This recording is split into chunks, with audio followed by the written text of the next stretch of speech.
어느덧 이제 히브리서 4장까지 이제 우리가 살펴보게 될 것을 참으로 좀 기쁘게 생각합니다.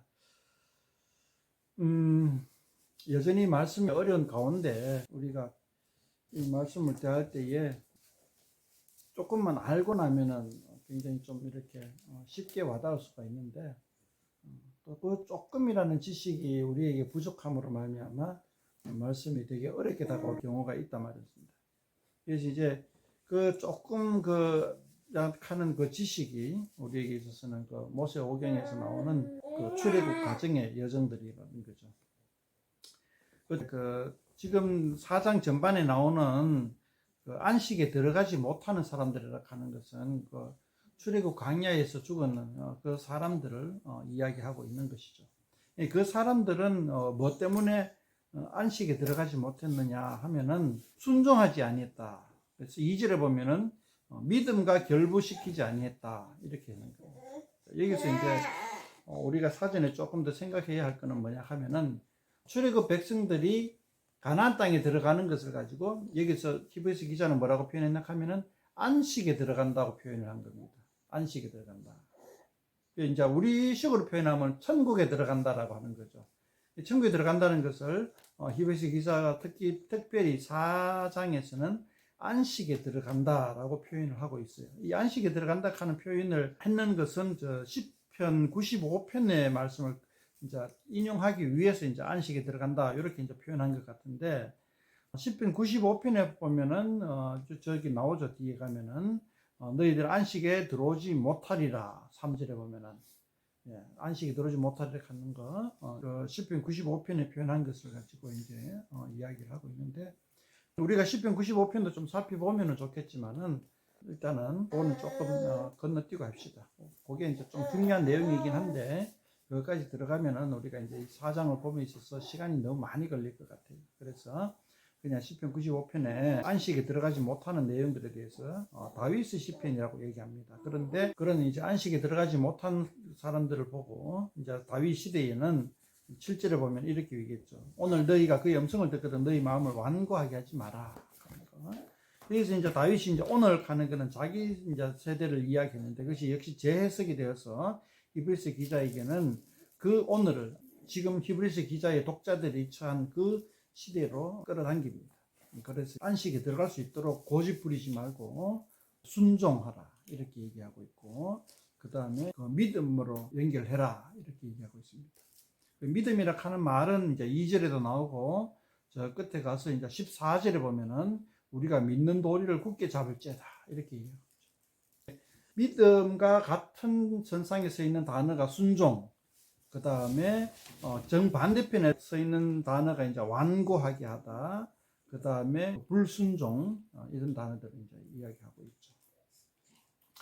지금 이제 우리는 이제 천국에 들어간다 이런 개념을 이제 여기서는 안식에 들어간다라는 개념으로 이제 이야기를 하고 있는데 그 안식은 창세기에 보면 이제 하나님이 6일 동안 창조하고 제7일 쉬었다 이렇게 얘기하는 것이고 그 제7일에 쉬은 걸 가지고 하나님의 그 나라가 완성된 것으로 이제 이야기를 하고 있고 안식에 들어가는 것을 가지고 하나님 나라가 완성되었다 이렇게 우리가 개념적으로 살펴볼 수가 있는데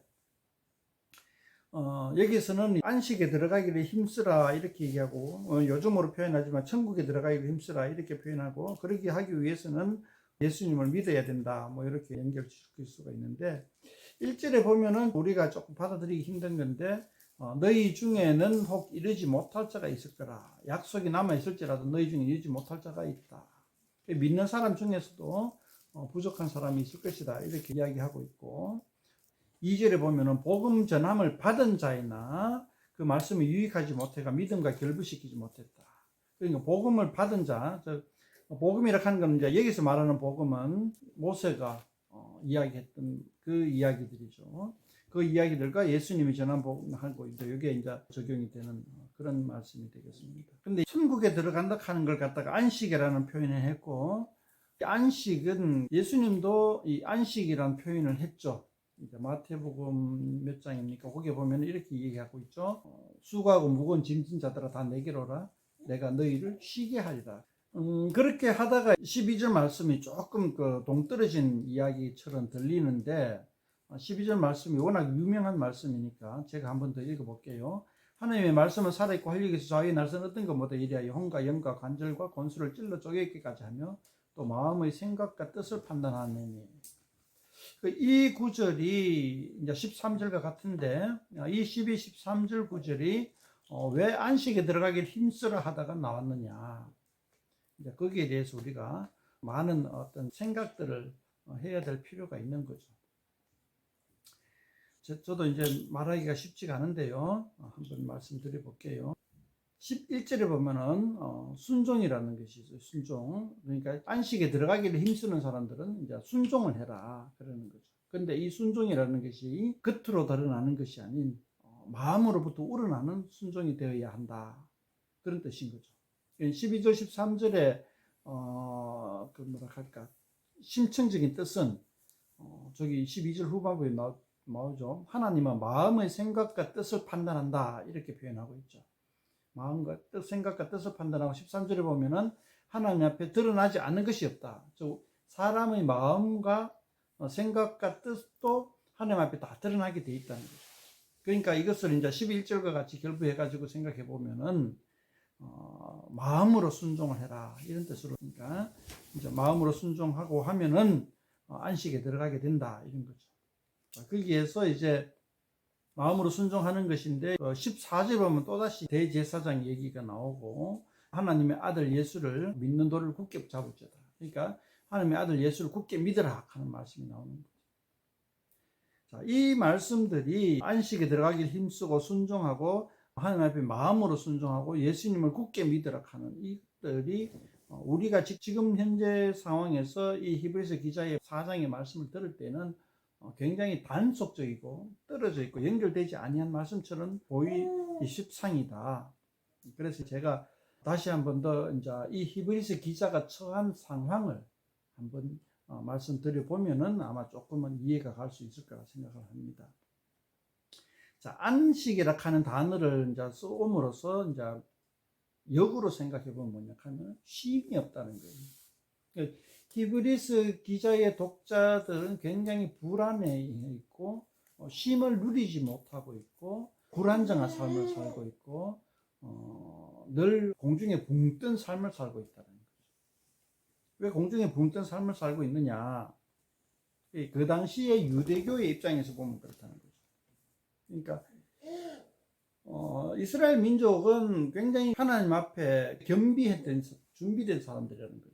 그래서 이제 1년에 예루살렘 성전을 중심으로 희생 제사를 드리는 것이 늘 습관화되어 있고 그렇지 못할 때에는 굉장히 불안해하는 거예요.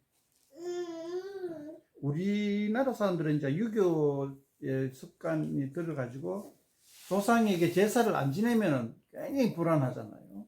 조상에게 제사를 안 지내면은 뭐 하나 잘못되면은 이거 제사를 건너뛰가 그런갑다. 제사를 잘못 드린갑다.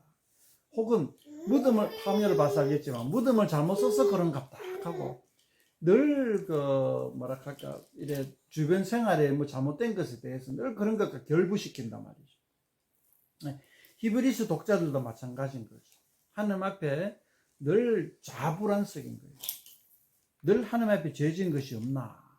그냥 돌이켜보게 되고 그 죄진 것에 대해서 예루살렘 성전에 가서 속죄제를 드림으로 말미암아 하나님 앞에 죄의식을 떨어버리는 그런 인생을 살고 있단 말이죠.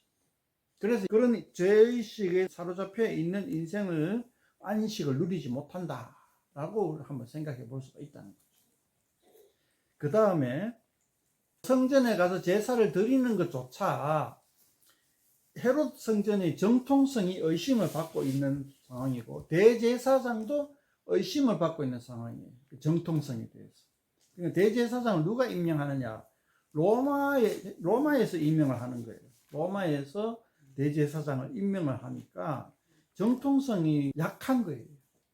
그리고 성전도 헤롯이라는 인물에 의해서 지어졌으므로 헤롯 성전도 정통성이 약한 거예요.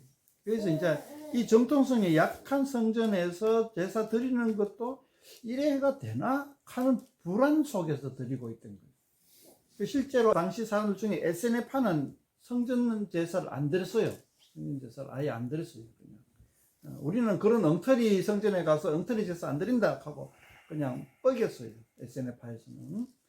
그런 상황이다 말이죠. 그런 상황에서 하나님의 심판은 로마의 압정, 헤롯의 그 압정으로 인해 가지고 이제 힘들게 살아가고 있는 때였고, 제가 추정하기로 AD 70년에 예루살렘 성전이 완전히 해파되어 버리고 제사를 드릴 길조차 없어버리는 그런 상황에 놓여 있는 사람에게 히브리서 기자는 안식에 들어가게 됩니다.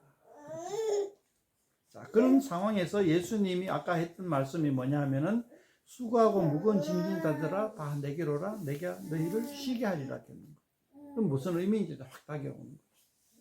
많은 사람들이 하나님 앞에 속죄하기 위해서 하나님 앞에 바르게 살기 위해서 굉장히 몸부림쳐 왔단 말이에요. 열심당 같은 경우는 이 하나님의 성전을 모독하는 로마 군인들을 가만히 바라보지 못해가지고 이제 폭력적인 방법으로 해결을 하려고 굉장히 노력을 해왔단 말이에요. 그리고 이 열심당이 거의 대부분의 그 젊은 사람들을 갖다가 이렇게 음으로 양으로 정신적으로 이끌어왔던 당이라는 거죠. 그러니까 거의 모든 유대인 민족들이 폭력적인 저항에 몸담고 있었다. 마음으로나마 물심양면으로 그런 폭력적인 저항에 몸담고 있었다.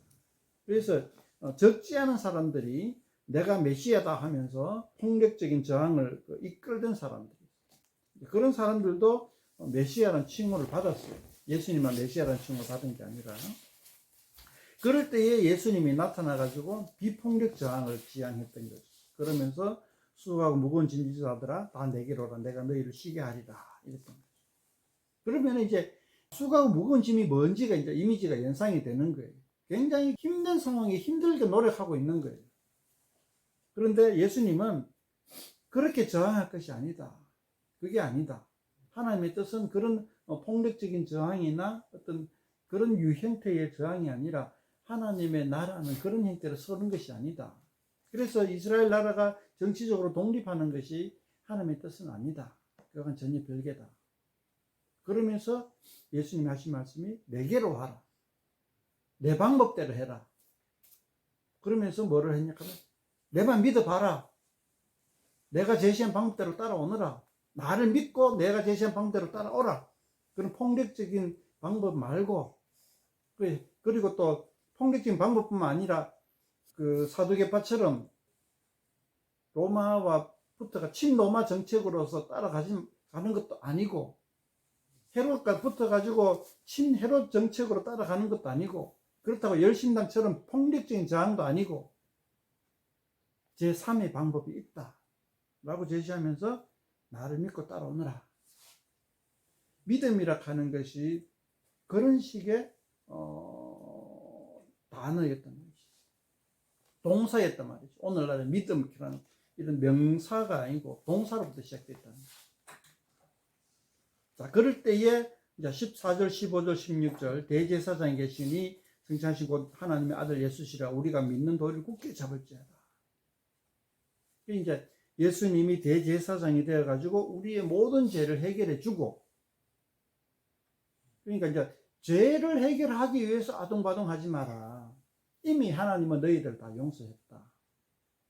그것을 믿고 예수님의 방법대로 따라오너라 라고 얘기를 하고 있는 거죠. 자, 그런 내용들이 배경에 쫙 깔려가 있으면은 이제 우리가 사장을 이해하는 데에 어느 정도 도움이 된다. 뭐 제가 좀 말이 어눌하고 그래서 충분치 못한다는 것은 제가 좀 알겠는데 제 능력으로는 제가 여기까지밖에 설명을 할 수밖에 없네요. 자꾸 이제 얘기를 반복해서 듣다 보면은 제가 이제 하는 말이 무엇이다 하는 것들이 이제 좀 떠오르긴 할 텐데요.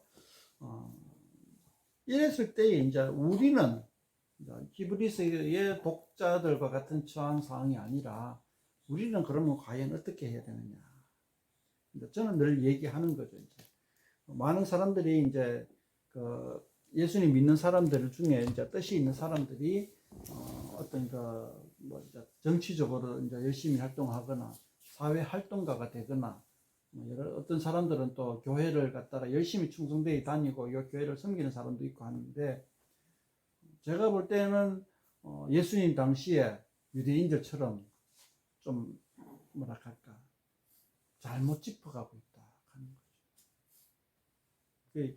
지금은 가난한 성도로 해가지고 뭔가 좀 해보려고 하는데 교회가 마음에 안 들어가지고 개인적으로 한다거나, 또 교회도 뭔가 열심히 하려고 하는데 그냥 종교적인 그로 빠져버리거나 저 세상을 향한 하나의 그 어떤 뭐 부적같이 생각하는 그런 한 형태의 믿음과 교회 출석이라는 것, 그것이 아니라 삶 속에서 하나님의 뜻을 실현하는 방법을 지향해 나가는 것이다. 그러니까 교회 다니는 것이 삶과 동떨어진 게 아니라 우리의 삶 속에서 예수님의 말씀이 실천이 되어지고 하야 됩니다. 근데 그 삶이라 하는 것이 서양의 사상에 의해 가지고 우리가 전부 개인화되어 있는 거예요. 개인의 삶이 아니라 서로 사랑하라는 거예요. 서로 사랑하라. 그러니까 서로 엮이라는 거예요. 그게 뭐냐 하면은 세상 나가서 교인들이 세상 나가서 세상 사람들 사이에서 우리가 예수님의 제자답게 살아라, 이게 이런 말씀이 아니에요. 그것도 있지만은 정작 첫 번째 우리가 해야 지켜야 할 거는 성도들 간의 삶을 살아내는 거라는 거예요. 성도들 간의 삶을, 조직적인 삶을 살아낸다는 거죠. 조직이라 하는 게 뭐 별건 아니고 군대처럼 그런 조직이 아니고 공동체적인 삶. 공동체를 하면은 또 우리는 함께 모여가지고 함께 먹고 함께 자고 함께 직장 생활하고 하는 그런 건데, 삶 공동체가 아니라 정신적인 공동체라는 거예요. 그러니까 예수님의 가족이라는 거예요. 이 가족이 어울려가지고, 자, 우리가 11조를 다 냈으면은 이 11조를 가지고 어떻게 활용할 것인가. 그런 재정 정책도 세워야 되고, 그 다음에 누가 우리 교회에 들어오고 싶은데 이 사람을 받아줘야 되나 말아야 돼. 그것도 공동체적으로 결정을 해야 돼. 누가 불순종할 때 야를 치리를 어떻게 하냐. 정 불순종하는데 야를 갖다 교회 밖으로 출교를 해야 되나 말아야 되나. 그런 걸 정하는 것부터 해가지고. 그 다음 누가 어렵다. 어떻게 도와줄 것인가. 그런 걸 딱 얘기하는 것부터 해가지고. 이런 어떤 그 삶 속에서 교회 안에서의 여러 가지 의결들과 살아가는 삶 속 그런 것들을 잘 결정하고 잘 실천하고, 그래서 이제 서로 사랑하라 하는 말들이 이제 그 속에서 살아 움직이는 거예요. 이 사랑하라 하는 말이 이제 야고보서에 나지만 말과 혀로만 사랑하는 것이 아니고 행함과 진실함으로 하자 하는 말이 그 말입니다. 그냥 어이구 사랑합니다 하고 많이 아팠지 하고 뭐 그냥 그 뭐야 이렇게 뭐 선물 하나 해주고 그런 차원이 아니라는 거죠. 만약에 누가 억울한 일을 당했다. 그러면 이런 억울한 일을 당하지 않기 위해서 어떻게 앞으로 행할 것인가. 그런 것도 의논해야 되고, 직장을 잃었다. 그러면 이 사람이 앞으로 어떻게 살아갈 것인가. 하나님의 말씀 안에서 건전한 직장 생활을, 바람직한 직장을 갖다 구할 수 있고 할 수 있도록 어떻게 영향할 겁니까? 그거를 조직적으로 해결해주고, 교회 안에서도 여러 가지 건전한 직장을 만들어내면 좋겠고, 그러한 것들이 바로 교회가 해야 할 일이에요. 그냥 매일 교회 모여가지고 기도하고, 우리나라 같은 건 일주일에 10번도 넘는 예배를 드리고, 그게 뭔 예배를 많이 드리면 좋은 건지 모르겠지만, 그게 목적이 아니라, 그게 신앙생활이 아니라. 그런 측면에서 우리가 이제 대제사장인 예수를 굳게 믿고 따라가자. 교회 다니고 교회 안에서 그런 거를 했을 때에 되냐 이거지. 제가 이제 누구는 정확하게 지칭을 안 하겠지만 어떤 장로님하고 얘기를 할 때 이런 걸 얘기하는 거, 그런 게 되겠나 하는 거. 그런 게 뭐냐? 믿음이 없다는 거죠. 해보자. 된다. 예수님을 믿고 해보자. 예수님의 방식대로 한번 해보자. 그게 믿음이다. 현실적으로는 불가능할 것 같지만은 예수님이니까 가능하다. 하나님의 아들 예수님이니까 가능하다. 우리가 목표점을 잘못 잡은 걸 수도 있어. 되겠나 하는 그때의 우리의 목표점은 부귀영화일 수도 있어. 부귀영화가 목표점을 잡았을 때는 의심이 갈 수밖에 없어. 그러나 부귀영화가 아니라 정의로운 삶, 죄 없는 삶, 죄 짓지 아니하는 삶이 가능할 것인가에 대해서 우리는 예수님을 믿고 따라가 보자.